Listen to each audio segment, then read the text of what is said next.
Hey, what is up guys? I'm KBHD here, and well, welcome back to Techtober. The event that we were waiting for just wrapped up, which means I'm now allowed to share that my daily driver for the past couple days has been the brand new OnePlus 6T. So this phone's had a lot of hype leading up to it. We started seeing those specs and a little bit of design leaks, and basically it got a lot of people waiting for this phone. So the OnePlus 6T is, in the purest sense of the word, an incremental update. Most of it is the same as the OnePlus 6 that we're already familiar with, that I liked a lot.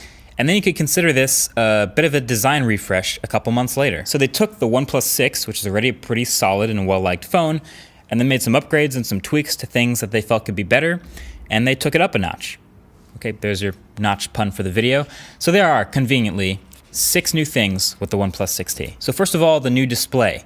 It's bigger. It's a 6.4-inch display and still your 2340 by 1080 optic AMOLED they've been on for a while, and it's still pretty great. It's bright, it's colorful, and has a built-in adjustable color profiles. Obviously, I'm a big phone person, and phone screens keep getting bigger, and I still love it.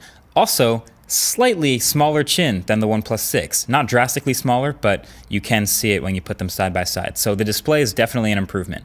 And that brings us to number 2. As you can see, the teardrop notch up here at the top. Everything OnePlus wanted to do with the fairly standard notch on the OnePlus 6, they are still doing in the smaller notch on this 6T, except for the notification LED. So up here is the front-facing camera, the earpiece, and the proximity and ambient light sensors. No fancy Face ID, dot projector, or depth sensors or anything like that, but just a pretty solid basic couple things. They can still do their super fast facial recognition with the RGB camera that has its pros and cons. And the speaker is slotted way up here at the top, but it wasn't doing a whole lot anyway, so we're not missing out much by shoving a tiny speaker up there. And for a lot of people, including me, this is an improvement. Larger screen, closer to the bezels, and more room up top for notifications and info. But you can still hide the notch with software if you want to. The only weird feeling I got about it is like how curvy it is. I mean, that's quite the curve from left to right. If you remember the Essential phone, that notch had probably about the same volume and total size, but it was pretty rectangular on the sides. This one is all slopey, and then it just touches the top of whatever app you're using in the middle. It's interesting, but you get used to it just like any other notch. Okay, number 3 is the fingerprint reader underneath the display. Something, again, a lot of people were looking forward to. Happy to see this slowly starting to become more common in mainstream phones. So that OnePlus 6 a couple months ago had the fingerprint reader on the back. That's now gone, and it's moved the logo up a little bit in its place.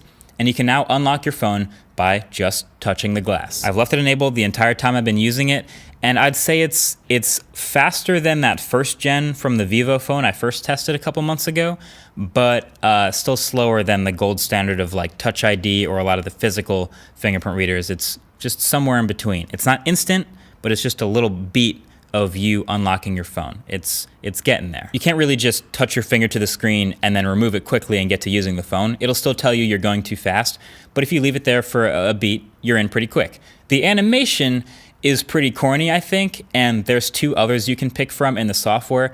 But the thing is, they all happen at full brightness. That's part of how the tech of this optical fingerprint reader underneath the screen works. It involves shining a light on your fingerprint.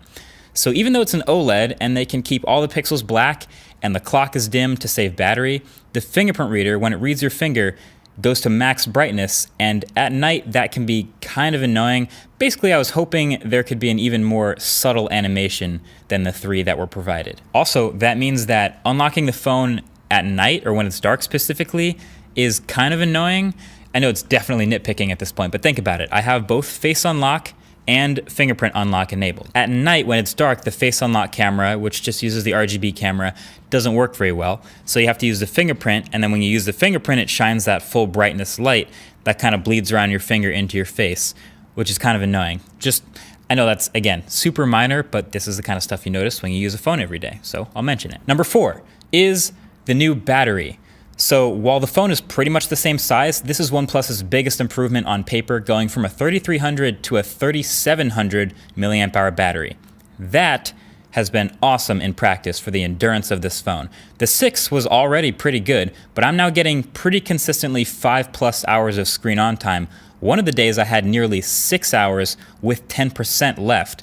So it might not be a 4,000 milliamp hour cell, like it isn't the biggest number on paper, but this improvement, thanks to the 1080p OLED and pretty clean software, has this basically my battery champ this year so far. And it still has that incredibly fast charging.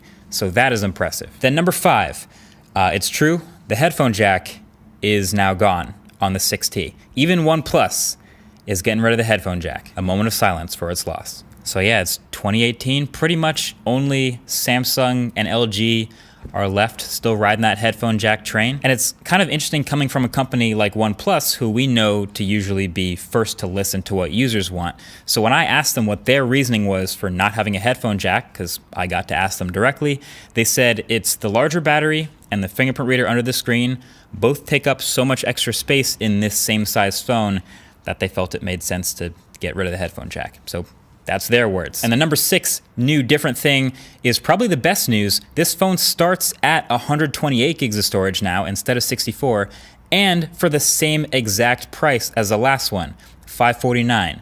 So you get twice as much storage for the same starting price and this whole new design. So OnePlus is sure sticking to their guns of competitive pricing. And then that's it. Everything else about the OnePlus 6T in the software, on the surface, under the hood, materials and build, it's all the same as that OnePlus 6. Same Oxygen OS on top of Android Pie with the new gestures and all the new features OnePlus has been throwing in. Same smoothness and A+ performance that I was so happy about a couple months ago that drew me away from the Pixel. Same Snapdragon 845 and 6 or 8 gigs of RAM, so I expect it to continue to be smooth. Same colors, so it's launching with this Midnight Black or Mirror Black, which means you may still want to toss on a skin from our sponsor D-Brand. This Matrix Black they have happens to look pretty damn good, and now you won't see nearly as many fingerprints, so kind of a win-win there. And OnePlus still took the shortcuts they took last year, so no wireless charging, for example, even though it's a glass back phone. And it's the same exact camera, the hardware, sensor, and lens and everything as the OnePlus 6. So you can see photos from last year's phone.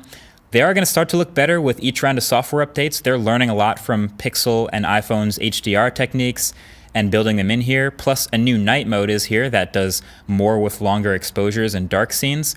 But of course, all these changes are also coming to the exact same OnePlus 6 camera, since it's just a software change. And they kept, of course, one of the most important things about the 6, which was the starting price. Easy recommendation. This is a great phone. Now it's also coming with Verizon compatibility, and they're going to start working with T-Mobile. You'll see it in T-Mobile stores, I'm assuming. So this is going to be making its first big push into carriers in the US, which is pretty cool. Yeah, there's a lot going for this phone. It's continued to impress me, even though they got rid of the headphone jack, which is a bummer for a lot of people. But it's been impressive how much they stick with the fast and smooth mantra through their phones. These have been consistently the fastest phones I use for the past couple years, which is great, and that's a function of how much they care about software. So I have no problem recommending OnePlus 6T. This is just the OnePlus 6 in a prettier, higher tech package with a bigger battery for the same price. Can't really go wrong there. So that's been it. What do you think? Is this your next phone? Let me know. Thanks for watching. Talk to you guys in the next one. Peace.